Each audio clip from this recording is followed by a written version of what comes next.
Autism শিশুদের challenging behaviour আসলে কি? অটিজম বৈশিষ্ট্য সম্পন্ন শিশুরা বিভিন্ন ধরনের চ্যালেঞ্জিং আচরণ করে থাকে। নিজেকে আঘাত করা, অন্যকে আঘাত করা, চিৎকার চেঁচামেচি করা, কান্না করা, থুতু দেয়া, কারো চুল টেনে ধরা, কাউকে কামড়ে দেওয়া। অনেক সময় সেলফ স্টিমুলেটিং যে আচরণগুলো আছে, হাত ঝাঁকানো, মাথা ঝাঁকানো, বডি দোলানো, এসব আচরণগুলো মেনলি অনাকাঙ্ক্ষিত আচরণ বা চ্যালেঞ্জিং আচরণ বলতে পারি। অটিজম শিশুরা এই যে চ্যালেঞ্জিং আচরণগুলো করছে, এটা কেন করছে? এর পেছনের কারণটা কি?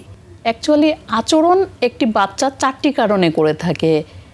অ্যাটেনশন পাওয়ার জন্য, কোনো ট্রানজিবল বা এরিবল জিনিস যেমন কোনো খাবার বা খেলনা এগুলো পাওয়ার জন্য, আবার অনেক সময় কোনো অবস্থা থেকে সে এড়িয়ে যাওয়ার জন্য, স্কেপিং বলি আমরা, স্কেপ করার জন্য আচরণ করে থাকে। অনেক সময় তার ভিতরে সেলফ স্টিমুলেটিং আচরণ থাকে, যেগুলো তার ভিতরে সেন্সরি যে রেগুলেশনটাকে সে ঠিক মতো রাখার জন্য এই আচরণগুলো করে থাকে। দ্বিতীয়ত অ্যাটেনশন পাওয়ার জন্য, আচ্ছা, সে হয়তো অ্যাটেনশন পাচ্ছে না, অ্যাটেনশন পাওয়ার জন্য আচরণটা করতে পারে। আমরা সাধারণত দেখি যে একটা বাচ্চা যখন চুপচাপ বসে খেলছে, আমরা কিন্তু তাকে কোনো গুড বলি না, কিছু বলি না, কিন্তু যখনই বাচ্চাটা খেলনা ছুঁড়ে ফেলে কিছু ভেঙে দিল, তখনই আমরা সাথে সাথে তাকে অ্যাটেনশন দিই যে এই কাজটা কেন করলে।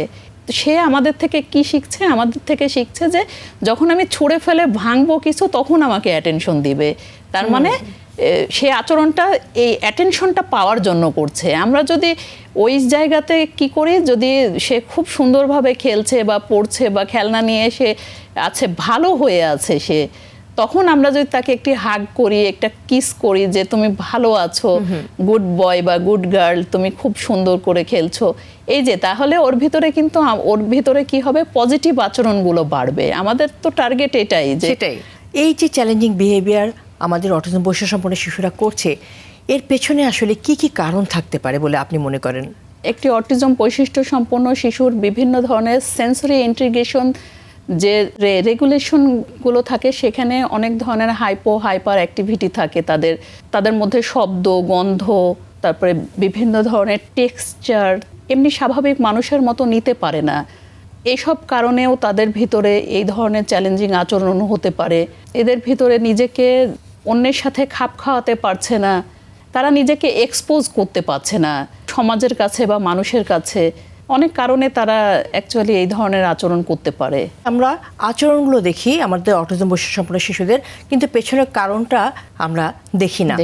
পেছনের কারণগুলো দেখলে হয়তো আপনি যে বিষয়গুলো বললেন, সেই বিষয়গুলোই আমাদের চোখে ধরা পড়বে যে হ্যাঁ, কী কারণে সে এই ধরনের আচরণ করছে।